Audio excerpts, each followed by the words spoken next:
Ladies and gentlemen, from the Universal Church of Freedom, Peace and Justice, Deacon Gerald Celente. Hello, this is Deacon Celente of the Universal Church of Freedom, Peace and Justice. Freedom, peace, and justice. And on this February the 13th, 2022, there's not a lot of talk about peace, only a lot of talk about war. U.S. won't bow to Russia over who can join NATO. This was a front page story from the New York Times back on February 3rd. The deal was this: when Gorbachev and the Reagan and Bush administrations, the deal was that the Soviet Union would wind down. The countries that they had controlled would be free to be themselves, and NATO would not expand any further than they were. That deal has been broken. Again, it's written about in detail. Los Angeles Times, one after another. James Baker, under the Bush administration, said NATO wouldn't move 1 inch, and now they're surrounding Russia. And Russia keeps saying, we don't want all your troops around us, and you're bringing in more and more weapons. And they feel threatened.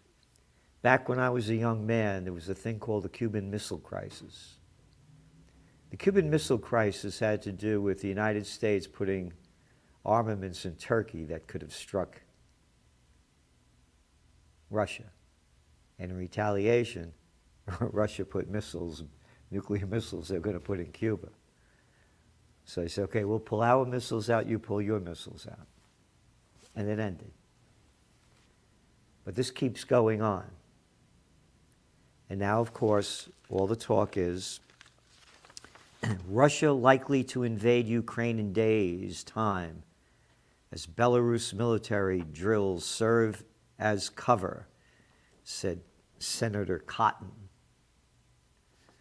earlier this week. U.S. warns of risk that Russia attacks Ukraine next week. This is from February 11th, just 2 days ago. So the United States has been saying, by the way, that Russia is going to be invading Ukraine since 2014, when the coup happened. National Security Advisor Jake Sullivan said that the United States believes Russia would take offensive military action in an attempt to spark a conflict inside Ukraine as early as next week, before the Winter Olympics in Beijing wrap up. He's a National Security Advisor. Our view is that we do not believe he has made any kind of final decision, or we don't know that he's made a final decision, Sullivan added, referring to Russian President Vladimir Putin.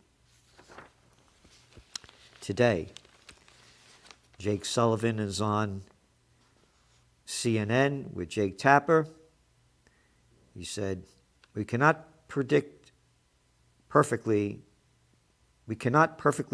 the day, but we have now been saying for some time that we are in a window.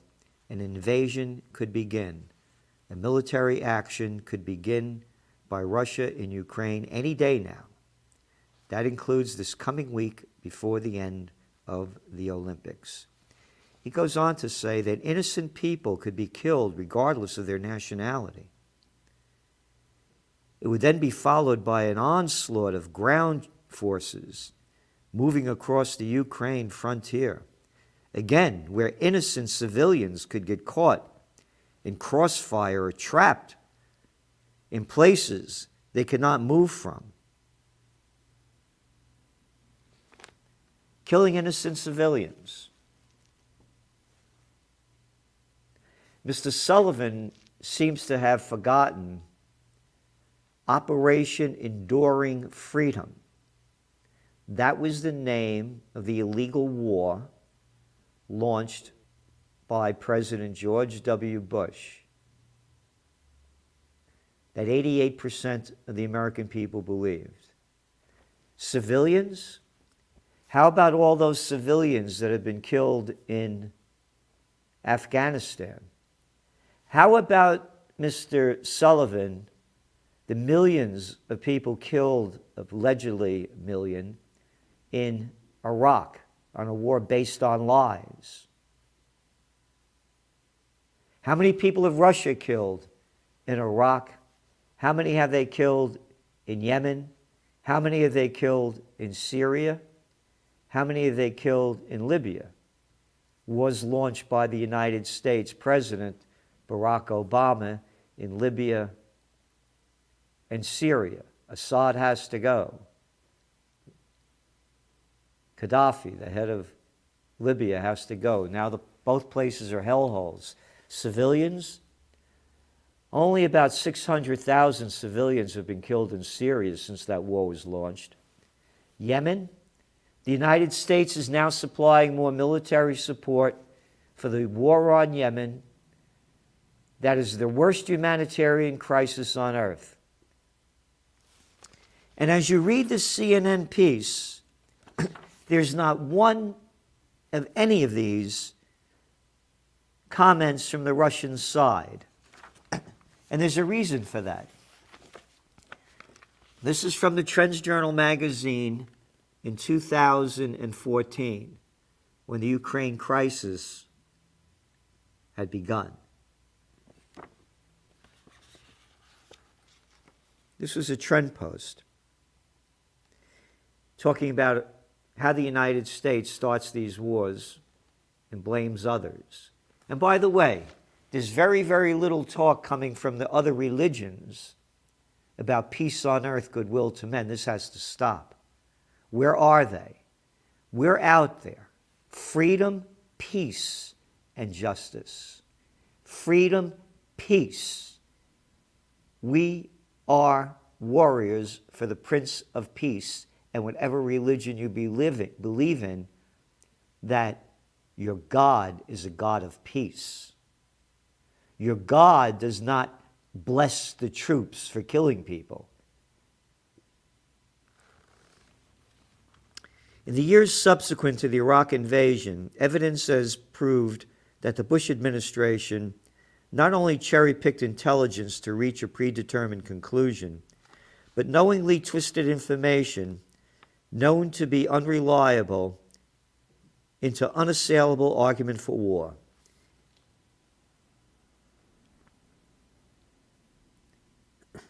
Presidential mouthpiece Ari Fleischer declared, quote, "There are reminders to all Americans that they need to watch what they say, watch what they do." I guess he was standing in for Joseph Goebbels. And as you well know, I was blackballed from the media for speaking out about the lies going on.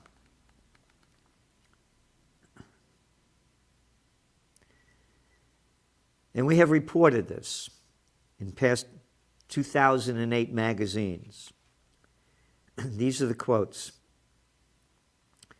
There was a sense of pressure from the corporations who own where we work and from government itself to really quash any dissent, said CBS Katie Couric.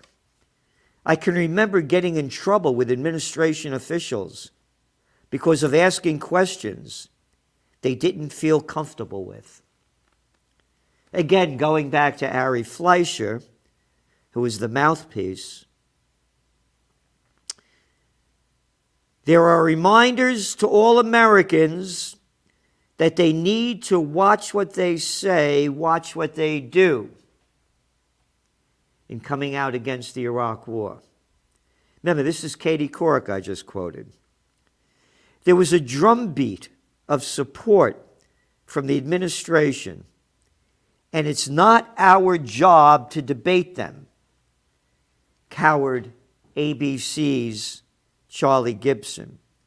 Studies from Fairness and Accurate Reporting showed that of the 393 on-camera sources appearing on ABC, CBS, NBC, and PBS, which is supposed to be a public broadcasting system, only 1% was anti-war, just 6% expressed skepticism.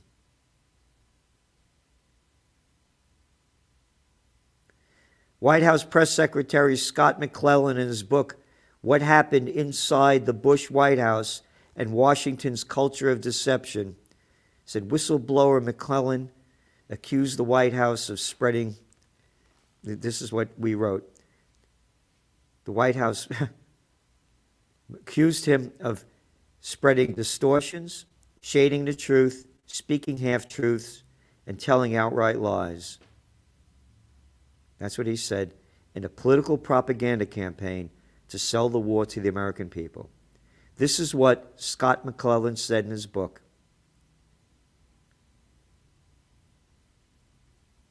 He accused the White House of spreading distortions, shading the truth, speaking half-truths, and telling outright lies in a political propaganda campaign to sell the war to the American people. Remember, this is a former White House press secretary. And on the United States sends F-15 fighter jets to Poland. Russian and foreign ministers swap barbs in frosty talk. This is from the Financial Times with the Sergei Lavrov and Lisa Truss from the UK. He reiterated that the Russian military buildup around Ukraine posed no threat and that Moscow's security demands in Europe had been ignored. She disputed Moscow's argument that NATO's eastward expansion in the past 2 decades posed a threat to Russia. How could it not pose a threat to Russia when you're putting all these troops on the border? Again, we're political atheists. We're not taking positions here. Warnings stepped up on Russian invasion.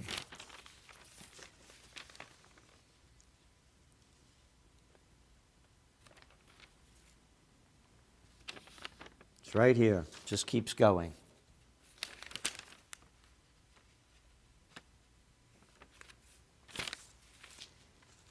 Denmark in talks to let U.S. troops in the country. So there you have it. The war drums are beating up. When all else fails, they take you to war. As we're watching the equity markets failing.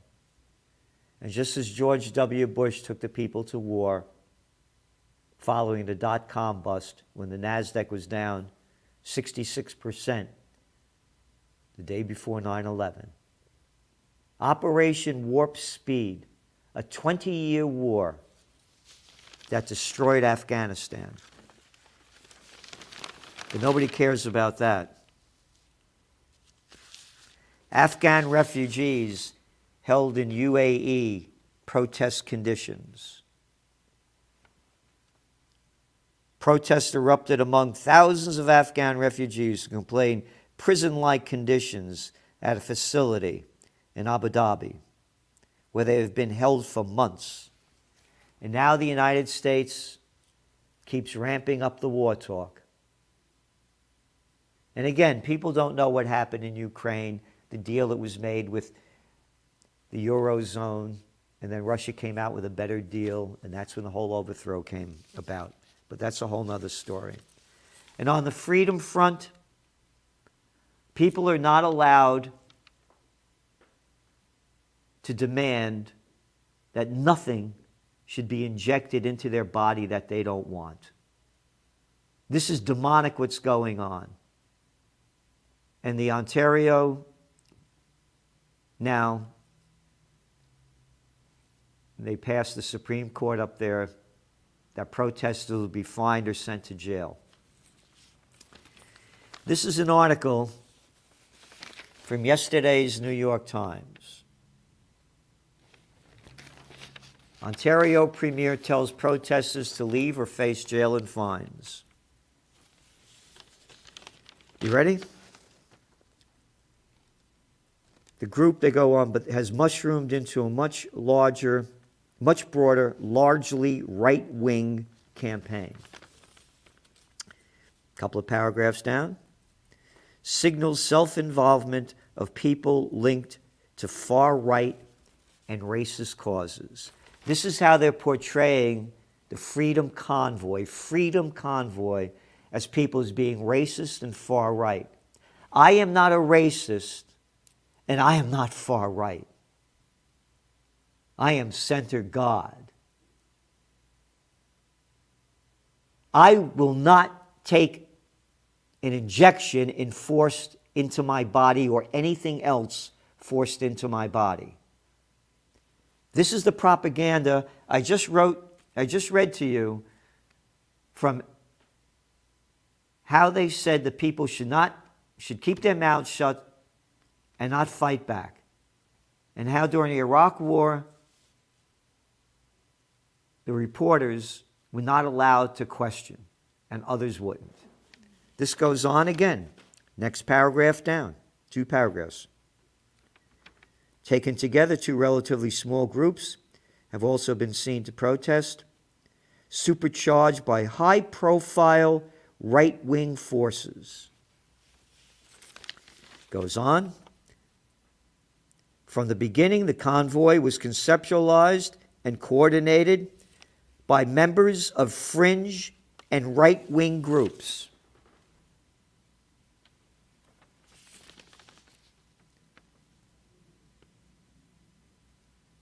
Another one, with authentic concerns that have been very murky, then co-opted by far right.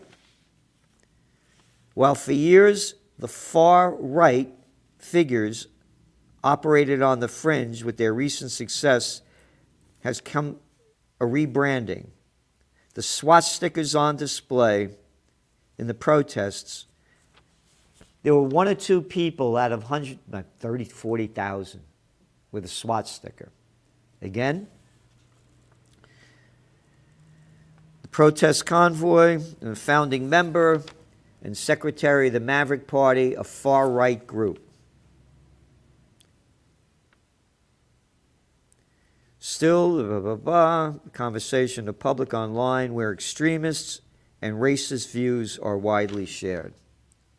Nothing about the freedom of the people. Again, New York Times.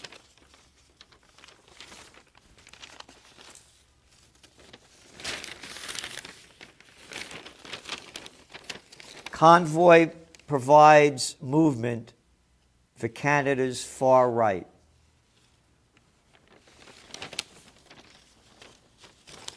Trucker protest rallies, conservative groups. They're putting everybody into a category. This is about freedom. It's about your freedom to be who you want to be. You do not want to be vaccinated, and now one place after another in New York City, the city workers must be vaccinated. That they are forcing vaccines in our bodies. This is criminal, as I see it, as a believer in God and the freedom to put in my body what I want to put in. The foods or the injections. To call people that are fighting for their freedom far right and racists is the same thing they did, and that's why I read to you what they did during the Iraq War. Again, this is the quote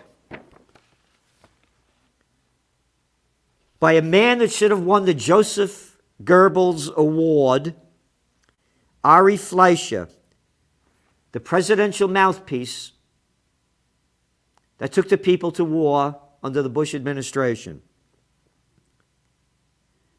There are reminders to all Americans that they need to watch what they say Watch what they do.